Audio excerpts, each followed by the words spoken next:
Hey everyone, আসসালামু আলাইকুম। Welcome back to my channel Nurjahan cooking world. তো তোমরা কি চাও বাসায় এরকম মজাদার সরিষা ইলিশ বানাতে? তো আজকের ভিডিওটা পুরোটা দেখবে, একদম স্কিপ না করে। আর এটা সবচেয়ে বেশি ইউনিক হচ্ছে, আজকে আমার মা রান্না করছে, প্লাস আমার মা এই রেসিপির ভিডিওটা বানিয়েছে। তো তোমরা যারা আমার চিংড়ি মাছের মালাইকারি দেখেছিলে, সেখানে কিন্তু আমি কাঁচা চিংড়ি মাছ বা বাজার করে আনার পরে চিংড়ি মাছের সাথে ইলিশ মাছও দেখিয়ে দিয়েছিলাম। তো যেহেতু প্ল্যানিং ছিল চিংড়ি মাছের মালাইকারি করব বড় বড় চিংড়ি মাছ দিয়ে, তারই সাথে ছিল ইলিশ মাছ, ভাবলাম সরিষা ইলিশ বানানো যাক, কারণ আমার চ্যানেলেও রেসিপিটা দেওয়া নেই আর তোমাদেরও হেল্পিং হয়ে যাবে। আমার কিন্তু ফেভারিট ডিশের মধ্যে সরিষা ইলিশ আর চিংড়ি মাছের মালাইকারিটা খুব বেশি ফেভারিট, আর দুইটাই আমার চ্যানেলে দেওয়া আছে। তো চলো কথা না বাড়িয়ে রেসিপিটা শুরু করি। তো অ্যাট ফার্স্ট ইলিশ মাছগুলোকে যে যার মতো স্লাইস করে কেটে নেবে। কেটে সুন্দর করে ধুয়ে নেওয়ার পর অন্যদিকে আমি চুলায় কড়াইতে গরম তেল বসিয়ে দিলাম, আর এদিকে ইলিশ মাছের হলুদ মরিচ লবণ দিয়ে মাখিয়ে ভেজে নেব।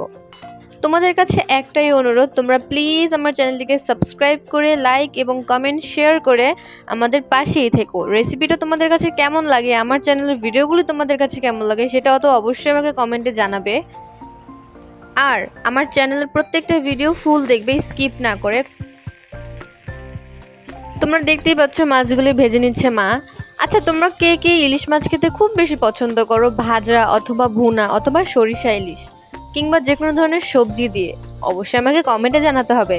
আর তারই সাথে ইলিশ মাছের অন্যান্য ভিডিও পেতে আমার চ্যানেলটিকে সাবস্ক্রাইব করে দিতে হবে এবং কমেন্ট করে জানাতে হবে।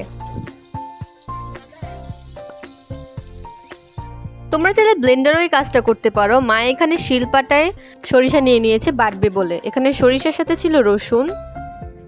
তোমরা চাইলে আলাদা রসুন বাটা থাকলে আলাদা রসুন বাটা তরকারিতে দিতে পারো, বাট আলাদা রসুন ছিল না, যার কারণে মা সরিষার সাথে রসুনগুলো বেটে নিচ্ছে। কড়াইয়ে পেঁয়াজ এবং কাঁচামরিচটাকে ভালোভাবে ভেজে একটু ব্রাউনিশ কালার আসার পর কিন্তু এখানে হাফ টেবিল চামচ করে আদা বাটা এবং জিরা বাটাটা দিয়ে দিয়েছে, কারণ রসুন বাটাটা কিন্তু সরিষার সাথে বেটে নিয়েছিল। আর এখানে কিন্তু এই বাটা মশলাগুলো ভাজা হয়ে যাওয়ার পরে গুঁড়া মশলাগুলো দিয়ে দিয়েছে, স্বাদ মতো লবণ, মরিচের গুঁড়া, ধনিয়ার গুঁড়া, হলুদের গুঁড়া দিয়ে দেওয়ার পরে এটাকে খুব ভালোভাবে কষিয়ে নিতে হবে। তারপর এখানে দিয়ে দিচ্ছে রসুনের সাথে সরিষা বাটা। তো যেহেতু ভিডিওটা মা করেছিল, তাই ভিডিওটা মা ওইরকমভাবে ফিনিশ করতে পারে নাই, যার জন্য আমাকে ফিনিশ করে কেটে কেটে করে পরে ভিডিওটা আপলোড করতে হয়েছে। তো আরেকটা ব্যাপার হচ্ছে, মা এখানে ইলিশ মাছ কম হয়ে গেছিলো দেখে আবার ইলিশ মাছগুলো নিয়ে নিয়েছে। তো ওইটার ভাজে নাই, ওইটা কি করছে কষানোর মধ্যে দিয়ে তারপর ভালোভাবে নাড়াচাড়া দিয়ে কষিয়ে নিয়েছে, মানে কষানোর মধ্যে রান্না করে নিয়েছে। তারপর ঝোল দিয়ে দেওয়ার পরে ভাজা মাছগুলো দিয়ে দিয়েছে।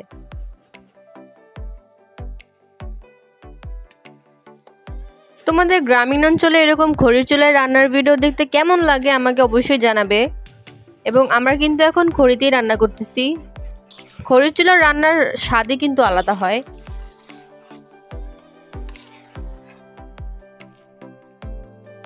কষানোর সময় কাঁচা মাছ দিয়ে ভালোভাবে রান্না করে তারপর ঝোল দেওয়ার পরে ভাজা মাছ দিয়ে দেওয়ার পরে এটাকে প্রায় 10 থেকে 20 মিনিটের মতো রান্না করে নিতে হবে।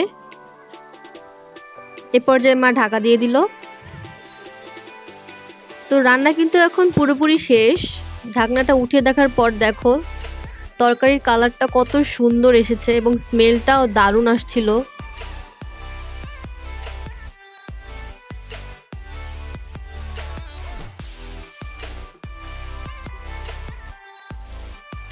রান্না তো শেষ, তো রান্নার পর্যায়ে দেখলেই হবে, চলো খাওয়া শুরু করি। তো এখানে আমি ভাতের সাথে সরিষা ইলিশ নিয়ে নিয়েছি, পাট শাক ভাজি নিয়ে নিয়েছি, আর আলু ভাজা নিয়ে নিয়েছি। খেতে কিন্তু খুব বেশি মজা ছিল।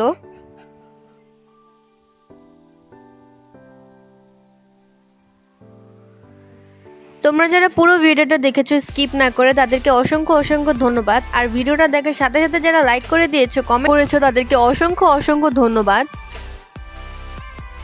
তো আজকে এই পর্যন্তই, ফিরে আসবো নতুন কোনো ভিডিও নিয়ে। সে পর্যন্ত তোমরা সবাই ভালো থাকো, সুস্থ থাকো, আমার চ্যানেলের পাশেই থাকো। আল্লাহ হাফিজ।